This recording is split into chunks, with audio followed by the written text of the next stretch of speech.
In the cut.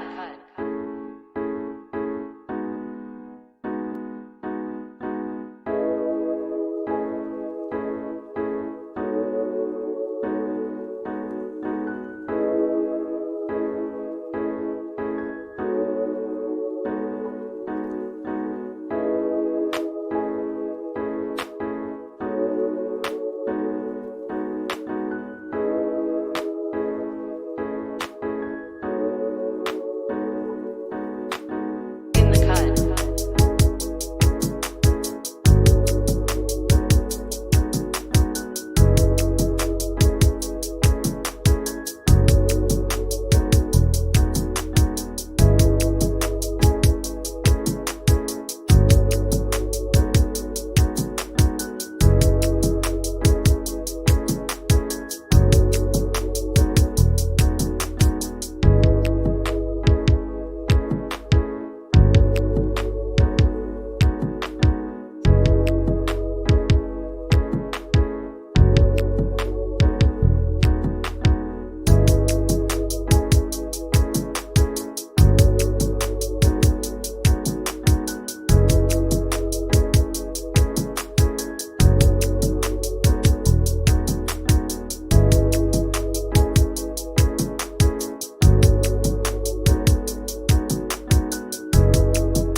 Too lazy. Whoa, what's going on, everybody? Great evening. What's going on? What up, P? Mastermind P. Oh man, we're ready, bro. I'm excited. I'm excited about tonight's episode. Yeah, I mean, we at episode 9, man. So, for those who don't know, we in episode 9 of In the Cut. So, welcome. We actually live on Facebook, YouTube. Shout out to everybody in the YouTube world. And we are also live on Twitch for the very first time. Cool. Playing around with that. I know there's a huge Twitch world that I personally want to grow with. So, super excited. Yeah, I mean, if it's available platform, I'm definitely gonna use it. So, but yeah, bro. Well, listen, man, I'm super excited as well about our, one about the topic. I know a lot of people, might have thought it was clickbait, but it's the real deal. Money mastery. One of the classes that unfortunately I wasn't able to take in all throughout school, college, money mastery. Nah, not where I went.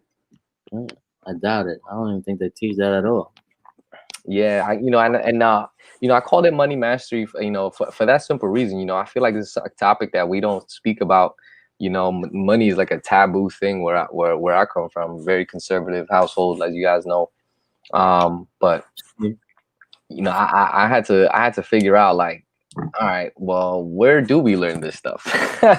So, and that's why we're here today, man. So, for those who don't know about our special guest, she happens to be a very good friend of mine, mentor of mine, and known her maybe for the past almost 8 years, maybe more. Since I've seen this individual grow into the person she is today, which is an amazing story. But she's straight out of Brooklyn, New York. So whoever's out there right now, shout out to Brooklyn in the house. But not only she from Brooklyn, she's an entrepreneur. She's a mompreneur, right? Shout out to the moms out there. She has her own, actually. I guess it's a podcast. It's called Tea with V. Make sure you check that out. I'll get the link out for you guys. And just a person that I've seen literally go from 0 to 100. Her background, though, as well, is actually in accounting, right? So for those who are looking, at this, like, well, how can we call it, money mastery? Like, what are the credibilities, right? Well, I promise you, you're speaking to an accountant at that. But personally, I've seen this individual literally go from 0 to 100. from making before making seven figures, after making seven figures, and just one of the most humble and serving people that I've ever met. And I'm super actually excited to have her on here. So P, you think we ready? Should we bring this one? Let's make it happen, ladies and gentlemen, boys and girls, all ages. Miss Valerie Acosta. Hey! What's up, gentlemen? What is going on? Excited to be on In the Cut. We in there. We here. We in the cut. And it's funny. I always wanted to have you on here, but I was like, let me go get some. Let me go create some episodes. Let me get some leverage here first before I get her on here. So I always knew your background was accounting before entrepreneurship. So it just made me even more so like, all right, cool. She's a math person. You need a math person on your team somehow. So and I'm sure June appreciates that. So shout out to June. But yeah, I definitely wanted to have you jump on here. And literally, obviously you can share your story. I know some people that might be on here. We actually have people viewing live right now. If you're viewing this right now, let me know where you're viewing it from. Whether it's YouTube world, Facebook, Twitch. Show some love. Feel free to comment throughout this whole entire thing. You guys are involved. You guys, this show is really, ultimately, it's for me. I'm gonna be a little bit selfish. It's just for me. But you guys get value. It's for P. It's for Pedro. But I want you guys to get value here. This is everything that we speak about here is as if I'm giving you access to my conversations. So I'm excited that you guys are even on here. Feel free to join in. But for those who don't know who you are, about give a quick little background check. Who you are, where you're from, and then I'll ask you a few questions from there. All right. Well, again, thank you guys for having me on this call. Super excited, definitely to speak on this topic. For those of you who may not know who I am Valerie Acosta, originally born and raised in Brooklyn, New York. I now live in Florida. My background is in accounting. I did the whole career thing, go to school, get good grades. That was me my entire life. And I sought out to do that. So I was well off into my career, but as many employees might understand how I felt, it got to the point where I felt like I was getting, overworked and underpaid and just not really living a fulfilled life. And so I sought out to do something else, and I got introduced to the network marketing industry, entrepreneurship, and I've been doing that for 10 years now. So I was able to retire from my career as an accountant to pursue entrepreneurship. And here I am today. I've earned multiple seven figures in the industry of network marketing and also own different types of businesses. And it's been a blessing. But I'm excited to speak to all of you. I'm not sure the questions they're going to ask me, but I like to speak about how I was able to even have a hang of money even prior to making money, because a lot of people might tune into this and say, well, you made multiple seven figures. Of course you can talk about, how to budget and all stuff like that. No, I was great at that prior, to making, even six figures. So I think I can bring a lot of value, which is something I'm passionate about. I speak to a lot of my friends and family, even from back then, on the importance of, yeah. Awesome. Well, we start off with this. Like who were you growing up? I grew up in a very conservative household. Very like middle class, working class. I would say not even middle class, just working class. And my money principles are, I'm sure I share with a lot of people that grew up with a working class. But where did you come from? Yeah, I grew up working class, lower class. My mom was a single mother. So even though she worked, she still had to be on food stamps just to make ends meet. So I didn't grow up around money or anyone that taught me about money. In fact, my mom probably did all the wrong things, but I learned from how she did things and what I didn't want to do with my life, So, she got into a lot of debt because she wanted to, not even for her to keep up with the Joneses, honestly, but she wanted us to always be fly. You guys know what it is to be from New York, especially being raised in Brooklyn, like all that kind of stuff.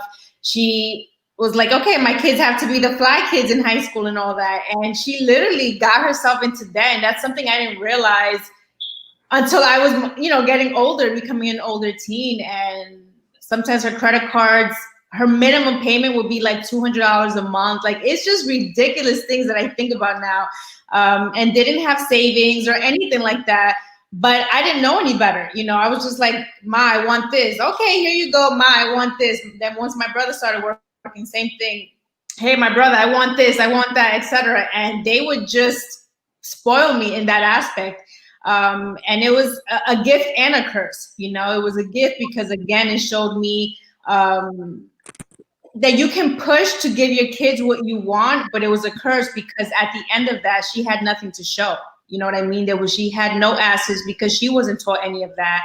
And it made me realize that I didn't want to become that adult that had crazy debt, credit cards, all that kind of stuff. And I said, once I start making my own money, I'm going to learn how to maneuver it. And it was because of what I didn't want to become is what really just teach myself about the money game. And obviously I was always great at math. So that's why I pursued the career of accounting. Awesome. Yeah, contrary to me, I did not do so well in math. I realized later it was just the subject of it. But shout out to June. He has arrived. Hubby's on. What's up, hubby? But yeah, I mean, P, and that's what I love about our, the what we have going on. We have like different generations of just teaching right now. Like P, you I'm sure you grew up in a different world than I grew up in. What was your upbringing like? I mean, it's similar to yours. You know how it is. Like, definitely, my parents would always tell me to save, save, save, but I was always do the opposite, right? I was always spend, spend, spend. But my father though, like, he was always on something. Like, I remember, like, at 14, I had a credit card. So from there, I guess now I know what I know. I guess he was trying to build my credit. It did kind of school me on credit. So I kind of understood, like, the only thing I remember was, hey, you got to have good credit growing up so you can buy whatever you want. That's all you needed to tell me, right? So you can buy whatever you want. And I'm like, okay, that was simple. So from there on, like, I just, I built it from there. I mean, I've failed multiple times, but hey, up there now, buddy. That doesn't matter. That's what's up. 14 with a credit card, man. That's weird. Right there. A lot of 14-year-olds that would have not built their credit up. Yeah, I have 20-year-olds who don't build their credit once they get a credit card. Yeah, I might have messed the credit for like a little bit, right? Because I was out of hand. But that's how I had to learn, I guess. Don't give me right. True. That's how you learn. That's how you learn. So, and what's the rule on that? What? Yeah, I mean, I don't have kids yet. We practicing, but I don't got kids yet. So what? Like, when do you give your kids a credit card, debit card? I think I'll do the same thing. Okay. I mean, I actually think that's a good age. 14, 15. I think that's a good age. Give them a small, obviously, amount. That what my father did. You know what I mean? Like, he probably didn't know no limit. Like, it was serious. Right. But I'm gonna put a limit on this one. Limit on that, yeah, because I think it's important to teach your kids from young. Yeah. Savings. Like, I already teach my daughter. She's 12 years old, but she knows that she doesn't like to be broke. So she's like, I got money. Like, once it reaches under, $100, she doesn't like that. She's like, I'm not spending. So she knows. I've told her all about making sure you always have some type of funds that you can count on that's yours. So it's never too early to start. Yeah, that's what's up. I keep that in mind when I get there. So, for me personally, I recall, one of these moments in my life where, money became like, I decided to like learn it, rather than it just being like just this thing that wasn't going to speak about. And it was, I'm sure a lot of people might have a story like this. For me, it was at a store one day. I was trying to buy these pair of sneakers, And of course, you know, when you're young and everybody's getting these sneakers and you the only one that's not getting it, you know, I gave my mom hell, like hell, trying to get these sneakers. And I remember just she was we I was so pissed at her the whole way when we left the store, walking back home. There's one right around the block from my house, so you know it was the walk felt like it was a lot longer than it was. I was super upset on the way back, but I also remember her, you know, coming back inside the house, and she started breaking down, crying, tearing, and you know, she just explained to me why she couldn't get this, you know, these sneakers for me, and in my mind, I'm like, I never want her to feel this. And well, me, I said for myself, I don't want to feel this way because I want to get what I want to get, but I never want her to feel this way. And you know, maybe growing up with a single mom had a lot more to do with it than I thought. But I said, yeah, I said I never want to feel this like ever. I don't care if it's for buying food, buying sneakers, buying clothes, you know, whatever it was. And you know, we like nice things. So you know, that right there was like this key point in my life where I was like, I need to figure out my principles on money like now. You know, and I'm sure a lot of people have that, you know, that pivotal moment in their lives that it, you know, for me, that I was just not turning back. And so it led me here, you know. So that's pretty, you know, similar with mine. Like my mom, you know, because she was a single mom, like I think she did her best to provide for that reason, you know, because it's like I didn't have the father there, so she didn't want to feel like less than. Like, okay, she asked for something, let me try to give it to her. But as I started to get older, that's when I started realizing, like, I'm putting my mom in debt. You know, it's like, this is not cool. And that's when I said, okay, let me at least help her by getting a job. And that's why I started working really early. You know, I started at 14 years old, I got a job. Because I'm like, whatever I can bring, if I don't have to ask her for it, that's my way of helping her. And that's actually why I started working at such a young age. Yeah, definitely me too. 14. I think I was working at 14, my first job on the books. But so, you know, I definitely want to dive into you know, like different principles and matter of fact, I actually wanted to go into principles, but I do want to talk about money myths too. Like there's so many myths growing up that we're told, you know, like rich people are evil or money is the root of all evil, you know, all this stuff. And I think that first year money mastery starts with your perspective on it when you were young. You know, that's why I love going back to those stories. You know, for me, one of the myths that I always grew up with was you know, again, like rich people are like snotty or they're evil or they're this or they're that, or you know, money is the root of all evil, right? Like that's just a common one we hear all the time. And you know, we always figure like, damn, this person, I knew this person when they was, you know, when they was broke, for a better sake, right? And then they run into some money and now they different. Now they're different. Like, yes, they are different people, you know, obviously. But they're not evil. You know what I'm saying? They're not bad people. They're not, you know, your money just exposes who you were prior to you before you were already getting it. So, you know, what are some money myths that you guys grew up with? Well, one of being raised in a Christian home, you know, one of them was obviously, you know, money's evil and all that kind of stuff. But it was like, you know, like kind of they love the fact that Jesus was poor. So it was kind of like, it's okay to be poor. It's cool because that's not, you know, you can be rich in other ways, you know. So they kind of instilled that in us, that it was not that it was cool to be poor, but don't feel bad because Jesus was poor too, you know. And it kind of, with that kind of mentality instilled in you, that mindset, you start to feel like maybe I should be poor too if I want to be like Jesus. You know, it's like maybe no, you know. Another thing in the Bible that it says, it's like, for the love of money, people who love money, you can't love money more than you love God. And that's where people have to understand that money is the middleman of everything. You know, it shouldn't be the love of money, but without it, you can't do a lot of things. You know, you're not able to provide and help the way we're set to be on this earth, to help and be of service of others. So I always, where I am at now in my life, I tell all my Christian family, like, listen, I love that I was raised, you know, knowing about God, knowing about Jesus and all the great things, but here we are 50 years later that you guys have been here, and how don't you think you can do so much more for our community, for the gospel, if you're able to have more money? You're like, well, yeah, I guess I see that now. But had I just followed what they told us, that money doesn't grow on trees, yes, money grows on trees. There's an abundance of money. You just have to go out there and get it. Like, that's what I'm teaching my kids. There's money out there. What's your name on it? What you're gonna go grab is up to you. So, I definitely wasn't raised with the right mindset. All these things that we have to unlearn as we get older. So that's just one of the few things that I was taught, outside of just that rich people are evil as well.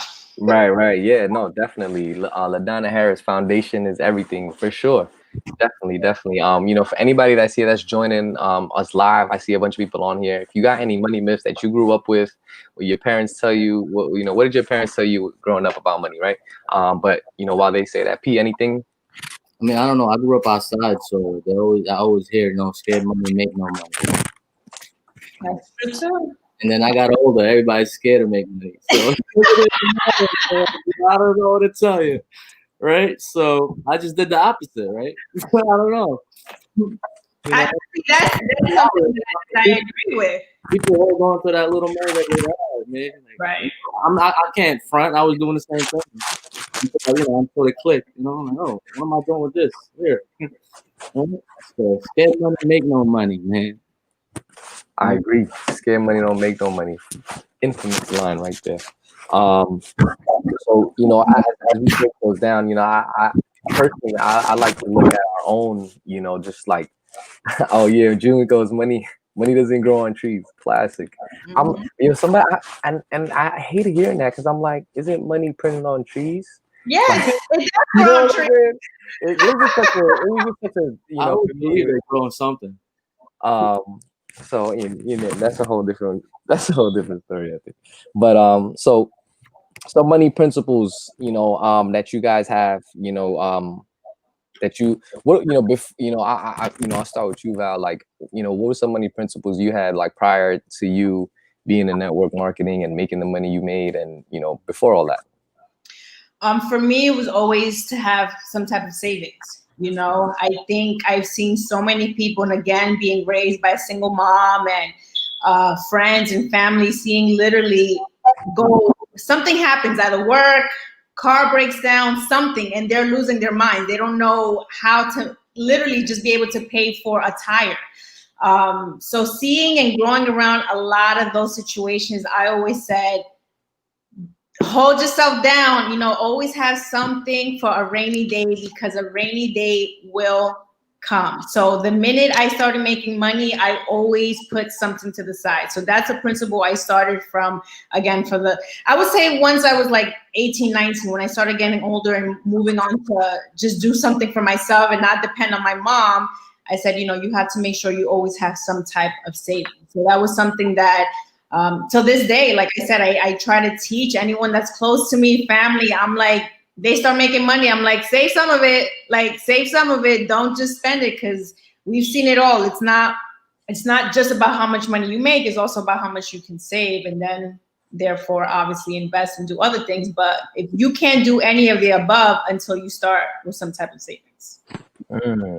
Yeah, I definitely had something similar, growing up. I didn't even know what I was doing was like a principle. It was just something that I was like, I can't just spend this whole one paycheck on this video game. Like, I need to save. So video games, sneakers, whatever stuff that we was buying back then. Like, I just knew I had to save a little bit of my check, no matter how much. I actually was super frugal with it when I started getting my paychecks. I was like, I just need to take out 20 cash for the week, so I could buy food and stuff like that. When $20 went a long way, you could still get and today. Yeah, not today, obviously. But I was like, I'm gonna keep all my loose cash, the dollars. Even to this day, as a barber, like, I'm taking my loose cash, like the dollar bills, the $5 bill, anything above a $5 bill. Even sometimes if the $5 bill crispy, I put that away, and I'll keep that. And like, this is my spending money, all the loose change, right? Or back then when I was younger, it's that $20 bill, and then the rest I'll keep it savings. Boom, throw that in there. and I didn't know that what that was. And then ultimately, I read a few books, and basically, or if you talking about the Bible, right, 10% of all you make is all you keep. Mhm. So that's something that I ultimately, because people think that because you're not making a certain amount of money, you can't save money. It's like, Exactly. Oh, one thing I learned, like, is if you can't manage $100, you definitely not gonna manage $1 million. 1,000%. You know, 1,000%. listen, if you making, The principle starts from early on. People don't realize that, and so many people use the excuse of, I'll save when I make money. I'll do this when I make money. No, you need to. Anyone can save money. I don't care how much money you make. I don't care how much you think you're living paycheck to paycheck. If your job said, listen, now I got to start charging you 10%, in order for you to keep this job because it's going to X, Y, and Z taxes, you're going to have no choice and you'll figure it out. So that's how you got to act with your own paycheck. It's like, I got to give this 10% to myself by any means. Figure it out. Sometimes you need the real feeling. That what? Sometimes you need the real feeling where, like, you really feel like you're sinking and you have a choice. That's when you start moving. Right. Exactly. Start getting creative, right? Mm-hmm. Stuff like that with your finances. That's how some people learn, I guess. Tiffany, I've learned to always save regardless. Perfect. I'm definitely big on like emergency funds. Yes. Yes, Tiffany, I agree. You can always save, regardless of where you are, what you do, how much you make. Everyone can save something. What about P? What you got? What are some principles you grew up with, man? I mean, my parents always told me to save. Again, I always did the opposite. I just kept spending. Even as I kept getting older, to spend. But I always save a little bit of what I had. That was the problem. I was only saving a little bit. Until as I kept getting older. I kept saying older, right? Because I kept getting older, right? Now I'm big on like emergency fund. Like I don't care much about the savings because we save and then we put it somewhere else anyway. So now I'm more like, hey, let's just build the emergency fund to the point where, something do happen, you don't even know what's happening anymore. Like right. I don't even want to feel anything. Right. So I've been concentrating on emergency funds. I do give away 10% to the church religiously, and I keep 20 to myself, and then the rest is. I like that. Let's talk about that. Let's talk about the split. Like some people don't understand the split. Like I realized the average person has an income and a savings account, and that was me for a long time. And I'm like, damn, like you can't have a business and then be dipping into your savings, or you can't be running a business and be dipping into your checkings account. Like you need a business account for that. That's what that's for.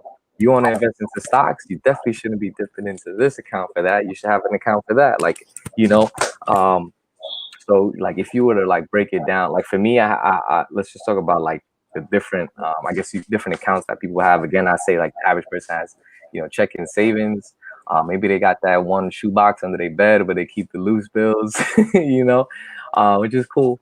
But for me, I've been since I started being an entrepreneur. I've always had four different accounts, and I split it into income, savings, investment, and I made an account for fun. Because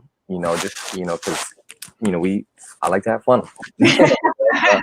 Like one day you want to go out, and so let's just break it down. I'll break down the percentages, and I'll tell you.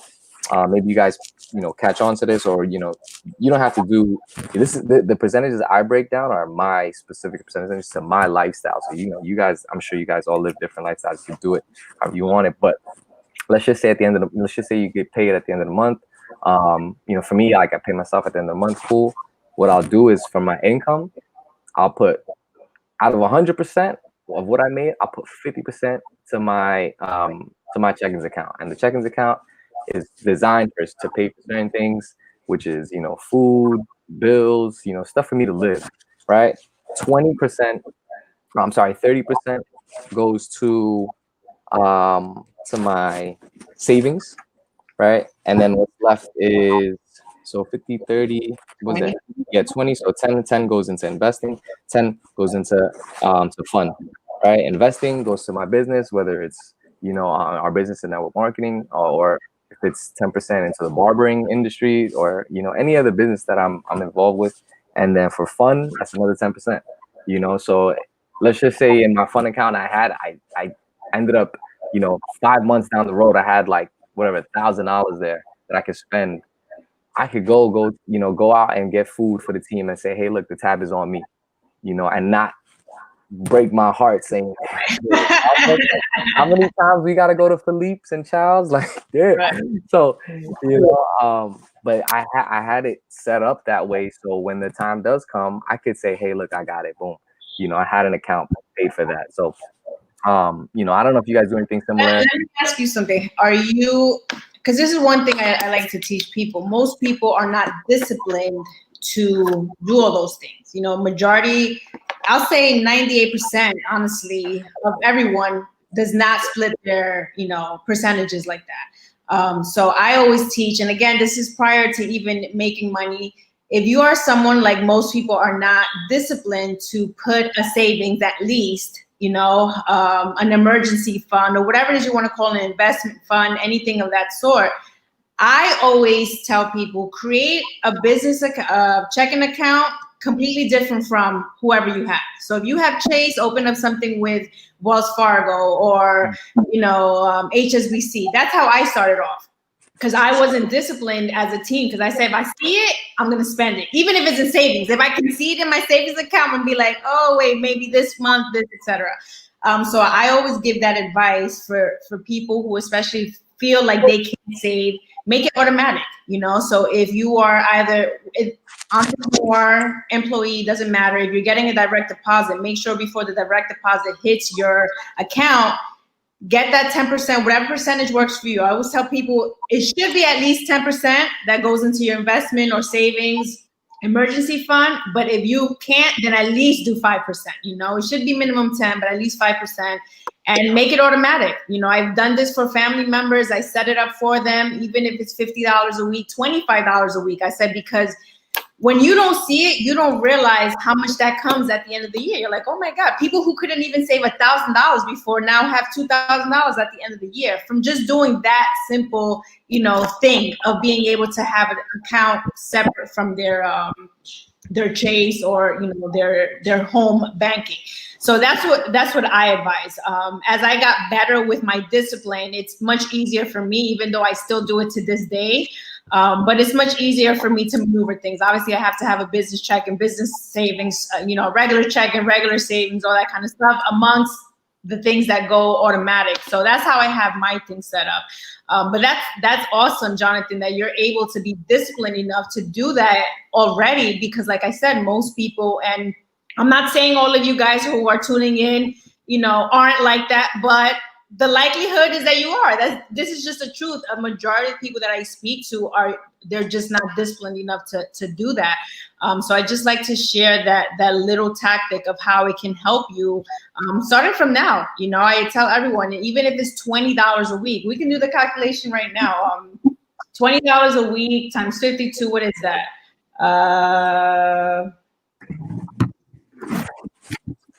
Like that's $1,000. If you just do $20 a week, that's $1,000 at the end of the year. Do you know the percentage of people that adults over the 18 that do not have $1,000 saved? Huge. Okay, so that's why I say everyone can save $20 a week. It's those little things that make all the difference. If you can afford more, do more. You start with 40, start with 50, and you'll realize at the end of the year, you're like, oh wow, look, I had 2,000. No touch it for 5 years. These are the things that I just, I don't know what I was thinking when I was at that age, but it just came to me. I just knew what I wasn't good at. I'm like, I'm not disciplined. This is what I can do to myself. And I thought people knew to do that. And like I said, now as an adult, when people aren't so scared, especially that are close to me, just to speak about money. They're like, how do you budget? How you do this? I let them know. Like I started all of this when I had, when I was making $11 an hour, so if I can do it back then, you can definitely do it today. But for those of you who are disciplined like Jonathan, I think those percentages are great, so that you're able to allocate it the way that is. I think that's a great route. What's your route, P? Oh man, now at this point in life, I'm just going all in on everything. If the return on investment is all about the ROI, right? If the return on investment is on our side of town, that percentage is on our side, we're going. You're just gonna go all in. We're going on. It is what it is. We're winning. right? Yeah, world. My wife calculates everything, right? And then we just decide at the end, man. She's the accountant. There She is you go. the one. She is the one. Yeah, you definitely at least one of y'all got to be doing that because I know, I know, I know. Like, I bring all this in. I know how to do the investments, but you take care of the allocations. You know, we decide at the end. You know, you can be a part of that. yeah, I mean, for me too. Like, I always, I always had to do it in a way because I was not as disciplined, obviously, prior to it. I was spending, I was just focused on saving, and I ultimately realized like, well, my money ain't growing in this account. Let me go do something with it. And that's when I started splitting up my accounts and realizing why my savings really was never growing because I was dipping into that account when should have been in my investment account when I was booking a flight or booking a hotel or stuff like that. And Balance. yeah, and so like let's just say I know ultimately coming, let's just say in my fund account, like in a certain time I was putting in, I don't know, let's just say instead of 10%, 20%, right? So now I know, like, cool, I do have a certain amount here. So no matter what I spent throughout that whole month, I didn't really have to keep track of it because I knew that they had a certain amount in there either way. So it kind of helped me for not like keeping track on it on point, but it definitely helped me on an accounting side where now I'm looking at my at the end of the month, I'm looking at, okay, cool, what's coming out, what are my expenses for the week, what's my net income, the gross income, and et cetera, et cetera. And just being more familiar with those terms in that world, because I know if I didn't, because this is another thing that entrepreneurs do not pay attention to. They, you got a 1099, you made whatever $600 this week. They're like, oh, I made $600. No, you didn't. You got to take 30% of that and make sure that you got to save that for taxes. And I've seen that happen to a lot of, people, especially people who start off who don't understand, again, simple financial literacy. So when the tax bill comes and it's like, oh, I owe 13 grand, they're like, wait, how did that happen? It's like, right. Yeah. Spend the whole money that came in, so. I got hit with that, and I was like, wait, I had to call my accountant up. I'm like, I didn't even have to go call him. I went to him. I'm like, wait, what's this bill you giving me right here? And I mean, thankfully I was prepared, but Jesus Christ, like, yo, understand what you're getting into. Exactly. So many people that I know, again, especially in the industry of network marketing, most people that get involved, obviously just we come from an employee, so employee mindset, we're used to getting our net check and the taxes are taken care of, but not here, so that transformation from employee to entrepreneur is very different when it comes to how to handle the books. So that's something else I tell people to be aware of, have that side for taxes. What did you do different? Like, how did you do different? Like, what you must have done something different with transition to full-time entrepreneur, right? You must have. What did you say? You must have did something different, right? Like your lifestyle, like the way you were saving when you became a full-time entrepreneur. Like again, one of them was taxes. We were like, in the beginning, we weren't paying, not that we weren't paying attention, but we were working plus having money coming in from being an entrepreneur. So it was like, okay, whatever tax we owe, we expected it. So it was like, it's cool. But when we went full time, it was like, okay, now we have to be conscious of it, because everything that's coming in, it doesn't mean, again, we made $20,000 in a month, doesn't mean it's all, we would like it to just be ours. You find yourself a good accountant, you probably could keep most of it. But that was something else I had to learn. I had to work with different accountants that understood my industry, to be able to leverage and understand our expenses, but yeah, it definitely changed. That was our biggest bill, taxes, which is a blessing. Things that I used to make a year, I write off in taxes now. A lot of people will cringe at that, but would you rather stay at that, or you want to pay it off? If you're making the check, you're writing the checks that big, then the money's coming in big. So I'm cool with that. Nice. Actually, it's funny too.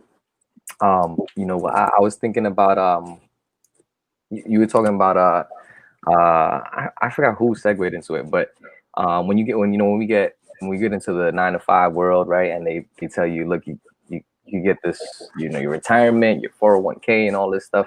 And you know, it's like these benefits that kind of just like you tie yourself into because it sounds great. And then, you know, all the health benefits, the insurance and all the stuff that your job gives you. And that was such a huge thing growing up where it's like, oh, but you're going to be an entrepreneur. Like, it don't, what benefits do it come with? Well, I don't know, Ma. Like, that's my first time, Ma. I don't know what benefits they come with. Oh, man. That's such a mom question. That's so cute. But I thought about this. I'm like, if I'm making 6, 7, 8 figures, I'm going to make my own benefits. Right. You know, so for the people out there, don't get tied up into your job giving you the benefits. 9 times out of 10, you could pay your own benefits probably way better than what your job was already going to offer you.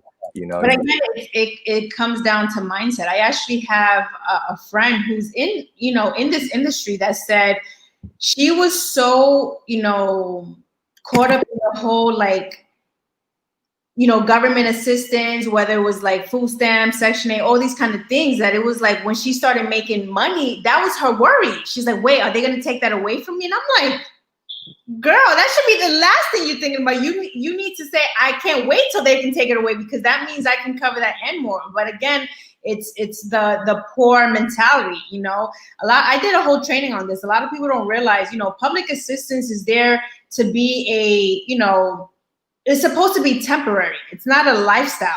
And so many people get caught up with it. And many people in our neighborhoods stay stuck that way because, they're just being given. They're like, okay, I'm good. Oh, okay, my rent's only $200 because I got this and that. And you live in that comfort level and never leave it. For me, that's what the way I trained, I said, you got to treat public assistance like you treat a job. Jobs should only be temporary. It should hold you down for a bit, but eventually you can leave it because you're making so much more as an entrepreneur. It's the same thing with public assistance. In the beginning, you need help. And I know, I come from it. So I know you need it for a little while. But guess what? When my mother actually got off of food stamps, we did better. We did better as a family because it forced us to level up. My brother got a better job. She got a better job. I started helping her out around, and it felt good to say, we're doing this on our own without public assistance. So, it's all a mentality. It's just crazy to think that literally people start the entrepreneur route and then they start worrying like, wait, if the government sees I'm making, now $10,000 through my side thing, they're going to take this away. It's like that. You can't be thinking like that, but it's just unlearning these things that we grow up around. Yeah, no, that's the funniest part too. When people come up, they have their own, a business that they do part-time, spare time, whatever the case may be, and they're like, the first thing they tell me is like, oh, is this something you could write off? Is it something the government's gonna check? Like, yes, this is what you signed up for. Yeah, it's crazy. Let me see. Tiffany Sanchez says, I was raised on paycheck to paycheck. My parents and I admit it's tough to break that. But we doing it, working too hard and not smarter. Unlearn, yeah, for sure. Unlearning. Tiffany, you're not alone. We have all, again, coming from where we come from, New York, a lot of us can relate to that. We come from a poverty mindset, and it's unfortunate, but it's our turn to obviously, come around other people that are willing to teach us and level up. Teach us about how money should be and how you should work it. So, one of the things, this is something that is a principle that, we speak about all the time. And I think it has everything to do with, money, mastering your money is, the saying, man, you hang around 10 bums. What does that make you? You number 11. So you hang around 10 broke people. Guess what? You number 11. And, for me, that wasn't nothing to knock my friends. You could replace that word broke for comfortable. You hang around people that were comfortable, and you obviously we're not going to get outside of that comfort zone. And, I found myself in those places pretty, more often than not. And I also understood like, all right, cool. Well, if I'm not getting the answers here, I need to go out, break that, find people that have the answers that I'm looking for, and ultimately have, be in the conversation with people that are making 6, 7 figures, regularly, so, because you're having just different conversations with somebody who just doesn't have the same money principles as you, hold on. So Tiffany, she said that's why I'm here, V. um, Yeah. I mean, it is important because, like you said, it's if you're constantly surrounding yourself around friends who, again, grew up like you, probably have the same poverty mindset. So it's like, no, and then they're telling you, nah, girl, like keep your Section 8. Like, why are you gonna go and try to get that better job when you can just? That's not the kind of person I want to be around. You know what I mean? It's important because if you don't realize who you're surrounded around, 10 years pass by and you're living the same life, with the same people who weren't progressing, who aren't trying to do anything. So that's huge. And even at our level, we've obviously made a lot of money, but there's always the next level, and that's what we're always searching for, the next level. What's the next level? Who else can we learn from? What else can we learn? Because it's never going to stop. For me, I'll be 70 years old still asking, when's the next level, telling my grandkids, like, come on, we're all going to learn about the next level. So I think that's definitely important.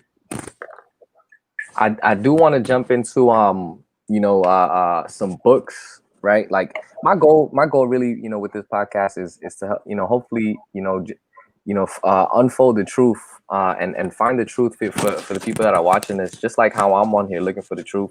And you're not gonna find all the answers on this one podcast. This is meant for you to go out there and go do your own homework and go look up other things that we say on this show and possibly get you more curious, and lead you towards the route that you're looking for. And books, audios, that definitely helped me out. For me, some key ones that I'm sure we could all agree with: Think and Grow Rich, Napoleon Hill. Secrets of the Millionaire Mind. Yes. And Rich Dad Poor Dad, right? Yeah. Think and Grow Rich for me definitely was, again, like I knew I didn't have the answers, so I needed to go find it. One of my mentors said, "Look, pick up this book, Think and Grow Rich." Obviously, the title says itself, but when you dive into it, you're gonna realize the money principles that that I was raised on. That I can't say for everybody, but that will definitely help you unlearn a lot of stuff. Secrets of the Millionaire Mind is real good. Very tactful book. Rich Dad Poor Dad kind of just put me on game, showed me like the different ways that people are making money. It's not just trading time for money, clocking into a regular job, right? So any books that you guys recommend that I missed, or anything that you like from the books that I've said? Well, I highly recommend all the ones that you mentioned. For me,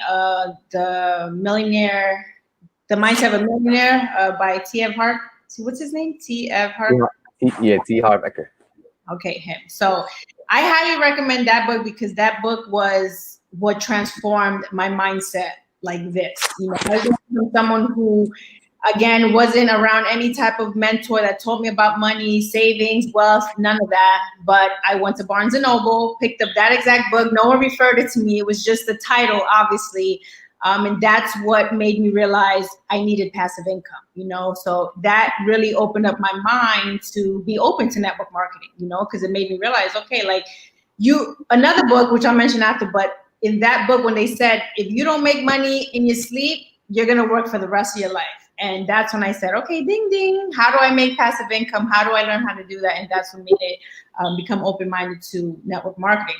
Another book I highly recommend that is like, again, for anyone, it doesn't have to be okay once you make 7 figures, no, which is Money Mastery by Tony Robbins. Now, like I've told you, I've done these tactics of savings and having another account, all these kind of things from when I was like 19, 18 years old. But reading this book made me realize that I'm not crazy. You know what I mean? Like, that's what he teaches in that book. And he tells people, like, it doesn't matter how much little or how much you make, everyone can save. And that's literally what he told people to do in the book. He said, if you see it, it's going to be hard for you to save. So make sure it just comes out automatic. And I'm listening to this and I'm like, man, I should have wrote this book at 20 years old. Like, what's going on? But it's a very long, if you listen to an audio book, whatever works for you, it's very long. It's something you definitely have to, read and listen to over and over, but I highly, highly, highly recommend it. Highly recommend it. So that's definitely. I had that, Pete, that's what we were listening to on the road trip back the other day. That audio book. Nice. But definitely definitely want to pick the audiobook up or the hard copy of it for sure. P, anything on your end? Well, the latest one, like the one you recommended me last year, the Dave Ramsey Total Money Makeover. Oh, yeah. Dave Ramsey. That guy talks to me very aggressive. Yeah, I like Dave Ramsey. His ways are very, I guess, different from a lot of other type of like wealth building ways. But you know, he teaches great stuff. They be pissing me off.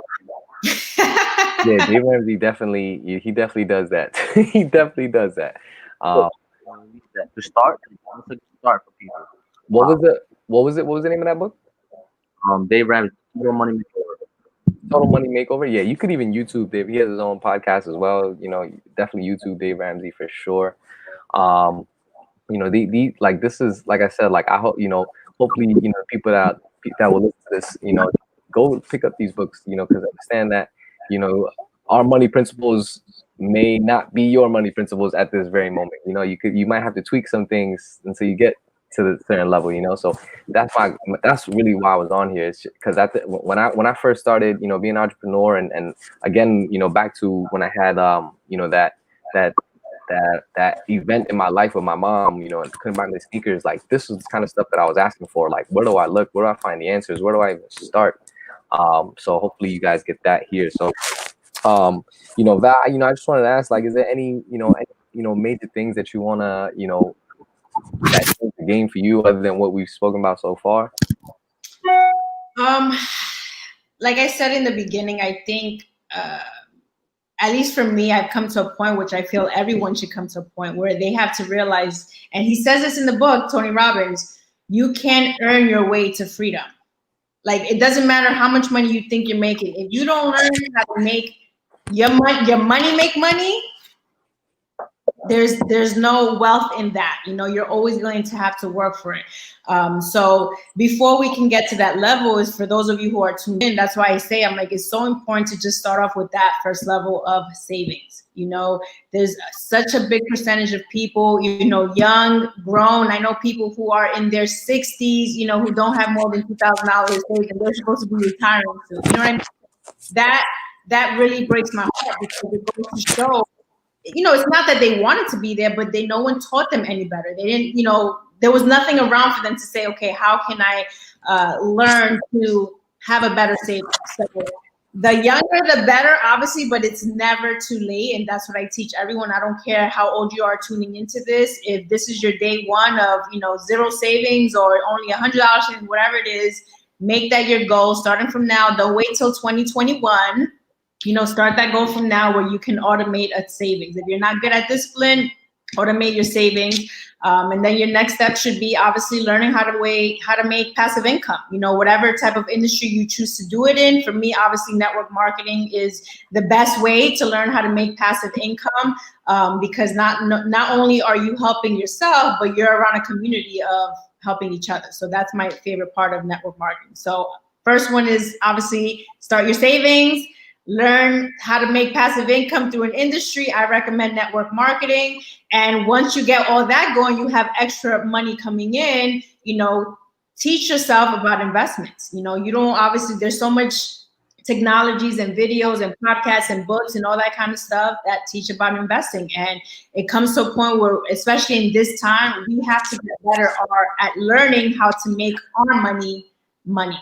And that's really what I'm passionate about now, because like I told you guys, financing is something, that I love to teach. This is not something I speak too often. I know we've had a few team calls just talking about that.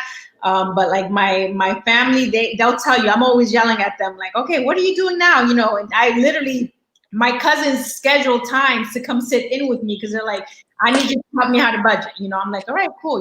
Coming out and I'll show you how to do it, because it's just something I love to do. So the better I become, in all these areas, the better I can teach. And that's what I'm looking forward to. So just start with those steps wherever it is that you are. If you're passive savings and you're making passive income, now with that passive income, learn about investing when it comes to real estate, stocks, all that kind of stuff. There's always a next level. And right now with so much, again, technology, there's so many things that you can learn from home. So take advantage. Yeah, P, anything else on your mind? I mean, this one I was just learning all the time. I learned a lot, so that's all I needed to know. Yeah, Right. Dave Ramsey. Moving forward, right? Val, moving forward, like, obviously, whatever happened prior to the pandemic didn't work out. Like, so how should people move forward as far as like, like I think right now it's the like what should they do with their money? if you weren't a hustler before, you better become one now, is what I tell everyone, pre-pandemic and now. And again, we're at a time right now where if you don't know how to learn how to make money from home, you're going to be asked out. And the reason why I say that is because obviously we know we dealt with this pandemic. It's not over. There's supposed to be a second wave. There's already countries closing up. We don't know what's going to happen the beginning of next year. So you got to prepare. And I'm not talking about work from home, your job. I'm not talking about that. I'm talking about how you can make money yourself, you working from home, something that you can do online, because that is the future. That is just what it's going to be. If you haven't been following the trend, that is what's on point. There's so many companies who are closing down because they're saying their employees can just work from home. So now imagine these employees who are like, okay, now I only got to dedicate 30 hours a week working from home. What else I can do? What else I can do? Working from home, figure something out. There's so many ways to start a business and make money online. If you're not teaching yourself or learning how to do it, you're going to miss the wave. So that's 100%. Good. I'm also a big, like, I'm not like the flashiest guy. Like I wouldn't say frugal to an extent, but I definitely am mindful. I'm definitely am mindful. Are you guys, there's this one thing I wanted to mention. It was a Netflix documentary, The Minimalists. If you guys ever seen it, I haven't watched that. Yeah, they're like an extreme version of, like, if they're basically the leaders of this I don't know, minimalist movement. Okay. You know what I'm saying? Like, if you go into their house and they got like 2 pieces of furniture, they have 5 pieces of clothes, and not that they're broke, like I said, they're just minimalists. Okay. I don't know if I watched a show similar to that, but it wasn't called The Minimalist. But in this one, it's basically that they're so like, they have money in their bank account, but they use the same paper plate, like just craziness. But what was your question in regards to that? Am I like that? How do we deal with that? No. I was just saying like that. I'm not by all means telling people to live that extent. Like I said, those guys are the extremists of their world. You know what I'm saying? Would you probably save a ton of money if you did? Yeah, probably. But you know what I'm saying? But I definitely am on that. Especially as of recent, like, of that wave of just being super like. I remember a part of the show. They were on the road. They were traveling, talking about this book they wrote called The Minimalist. And they like, I'm going on vacation for 4 days. I got a whole suitcase that could probably have clothes for the whole month. And these guys traveled for 10 months. He had a book bag on him. Oh my God. And I'm like, Jesus Christ, this is a minimalist life right here, And the reason why I bring that up is really just to say, the more money saved, more money earned, right? Like, more money into your bank account, more that you'll be able to split, at that time of the month, whenever you need to split into your investments, into your fund, into your whatever accounts that you have. But definitely I would suggest to look into that book. I'm into that. It's on Netflix. And even if you grasp 10% of what they did, I promise you this is what I like to teach as well, because I don't, I'm not a minimalist in that way, but I tell people, again, for those of you who say that they don't have money to save, it's like, all my things are just caught up. That's a lot, So many people spend money on eating out often when they shouldn't. Learn how to cook, that's how you can start saving. Oh, I eat out at least 3 times a week. Stop doing that. Oh, I buy coffee. Stop doing that. Make your coffee at home. So there is a lot of ways, to save. And again, this is me bringing back even when as an accountant, like, we were good. I could afford breakfast every day, but I didn't. I was like, no, I'll eat breakfast at home. I'll bring lunch like 3 times a week, and I'll buy lunch out 2 times a week. And that's, again, some people are too cool to do that. This is my career. I'm an accountant. People know at my job that I'm making money, and they're over here wanting to order breakfast every day and eating out. No, they're like, oh, are we going out for lunch? I said, wait, give me 10 minutes. I'm gonna eat my lunch at work, at class, and then, sitting in my desk, and then we'll go out after. And from there, we'll enjoy. But I had no shame in my game, because at the end of the day, I had a goal. It's like, these are my savings. This is what I'm trying to get done. But then again, I'm a balance, because in certain areas where I like to save, then I like to buy clothes, so I'm like, oh, I'm gonna buy myself my bag, my shoes, so I always teach people to be balanced. And I was fortunate enough at that time in my career that I could be balanced. But for those of you who can't, who again use that excuse, stop getting your nails done, ladies. If you don't have to learn how to give yourself a manicure, you can easily learn how to do that. Gentlemen, I know haircuts are not easy. I know you're a pro, Jonathan, so I'm not trying to take, customers away from you.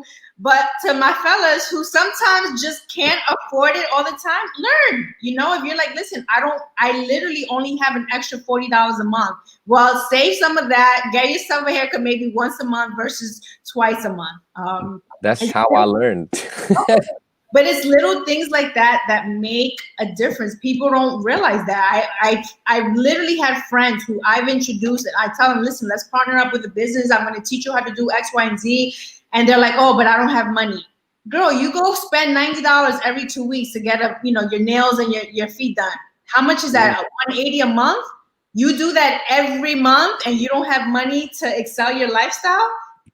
You're bugging, and I've seen it happen too many times. So I don't tell people to be a minimalist, but for a time being, yes, you should sacrifice. If you don't got to come in like that, you should sacrifice some time away. I did it, and I had no shame in my game, bringing lunch to work, not ordering for breakfast, all of that. And people were like, but you got a nice, at that time, it's like, you got a nice Maxima, you got, a nice apartment. I'm like, I don't care. I'm not trying to spend on that. Like, no, I don't. That's money that I just, even till this day, like, people see they're like, yo, you guys make a lot of money. I just don't like eating out like that. It's not my thing. I like to cook. I like home, especially now that I'm like on my more clean eating. So I'm aware of what I cook. So it's things like that. And I'm like, no, can I afford to order breakfast, lunch, dinner every day for my family? Yes. But I was like, that's not me. That's not my style. And I don't want to teach my kids to do that either, because most Americans don't realize how much money they spend alone on just eating out.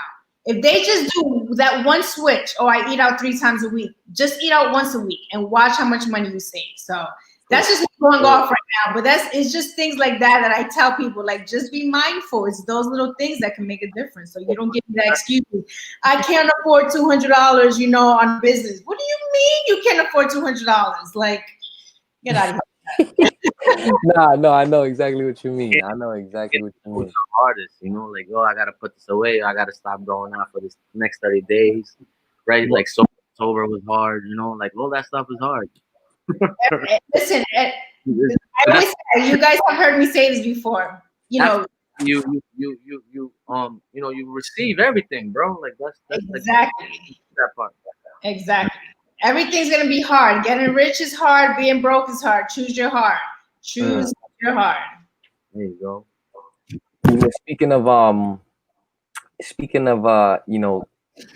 saving that, even just eating in, let's say you eating 3 times, you eat, instead of you eat 1 time a week, cool, you save some money, all right, cool. Now what are you doing with that money, right? Like, one of the things that I think we didn't touch on is debt, right? Like, what people do with debt, right? Like, school debt, whatever, credit card debt and stuff like that. And one of the things that I've been, I don't know if I got this from somebody, or it's just whenever I got since I got my first credit card, I've always paid 100% off. Like, I would never buy anything that, 1, I can't pay for it twice, or 2, I can't cover it with what I'm up with my debit card or my cash. Like, it was just simply just to build credit, I guess is why I started doing it.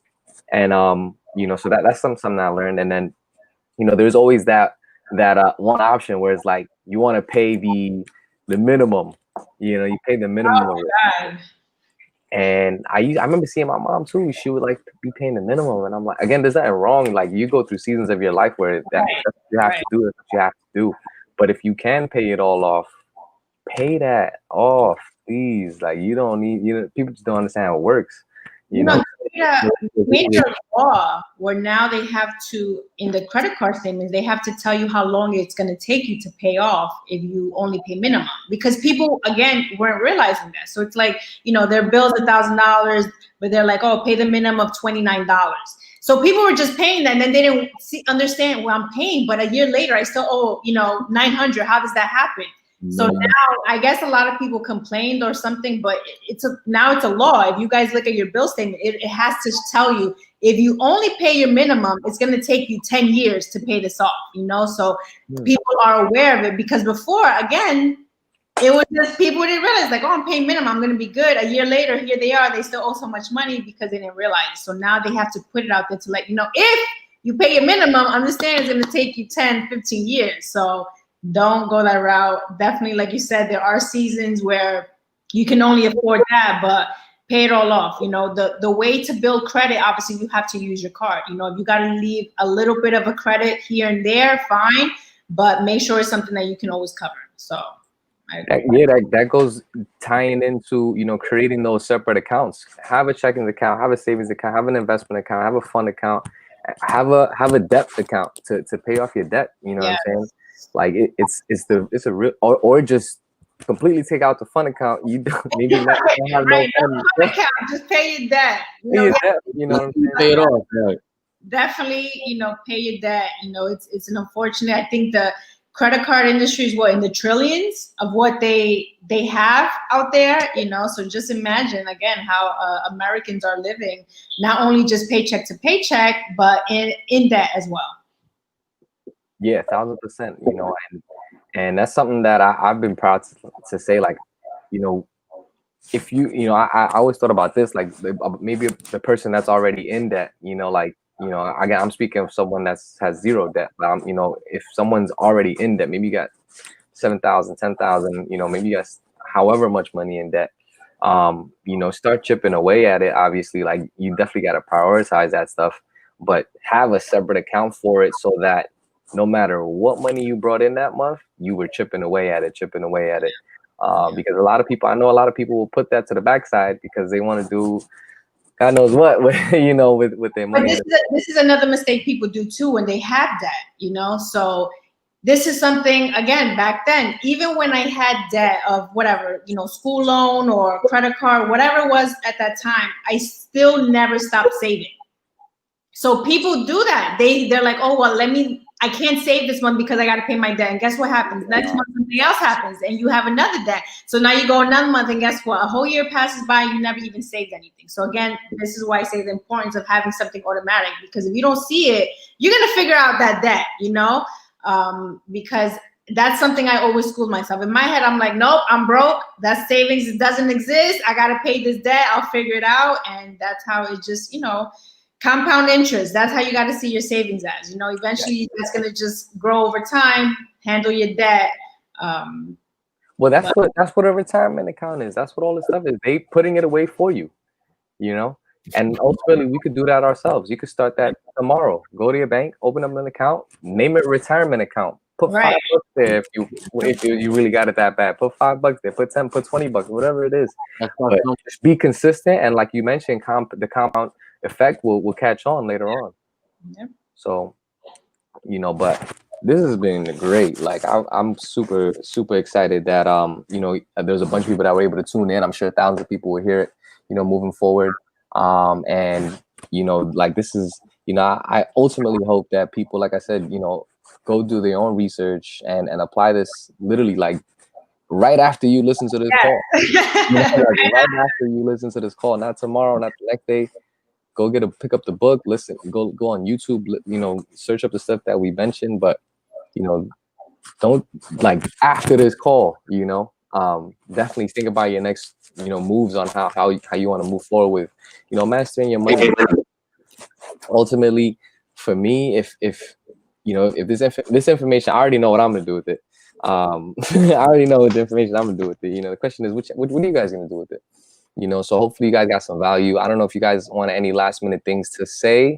Anybody in the chat, if you guys got any questions, comments that you guys want to join in. But P, Val, if you want to add any last minute things. Prepare.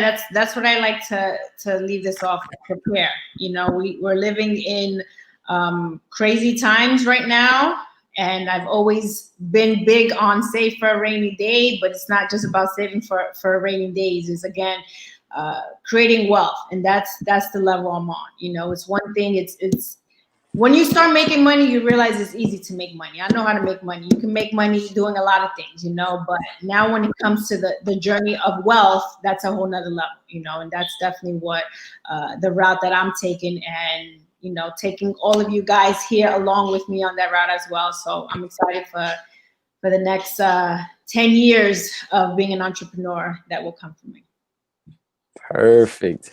Well, I definitely speak for a lot of people when I say this. We would definitely love to have you back on the show and talk about more money. So excited and happy I was able to be on in the cut. The cut. Yeah, we'll definitely invite you back on here. I'm sure a bunch of people would love to have you back on here. P, any last words, my man? Nah, man. I mean, my brain is full of information. You know, this is very helpful. I learned like how to save other ways, right? So I'm gonna follow that. I have to be more disciplined, right? So that's the part. I gotta be as disciplined as Jonathan, right? That's what it is. Yo, it's crazy what happens when you're doing your own accounting. I'm telling you. Over here, right? Wait. I got Kathy, hold on. We need this other account over here. I'm 20%. Like, all right, I get You'll be surprised. You'll definitely be surprised. Like, wait a minute, hold on. I was getting charged for these whole past couple months, and it was just on auto. I didn't even know about it. Yeah. Like little things like that. But that what happens when you take charge of your own account, your own accounting, And I guess I am as more disciplined than I thought I was. So pat on the back. But other than that, I appreciate everybody for jumping on here. And tune into the next episode. Yes, tune in and oh, that's nothing. It's a podcast. I gotta go live. Tea with V. Follow me on Instagram. I at DZ. Every Tuesday night, 10 p.m. I do a Tea with V podcast going live on Instagram. I would love to start doing something YouTube. I might just switch it over, on this style as well. But we always choose different topics. Anywhere from, finances to relationship to girl talk, just different. It's just different. I guess definitely tea talk. Sometimes guys think it's too girly in some convos, but most of the times is everyone tuned in. So it's exciting. But I'm happy to be in the cut, and I look forward to seeing you guys next week on TV and tuning into your next week's person, whoever that is. Yeah, definitely will let you know. Appreciate everybody else that tuned in here. I read all the comments. And again, we'll see you guys on the next episode. P, let me end this real quick.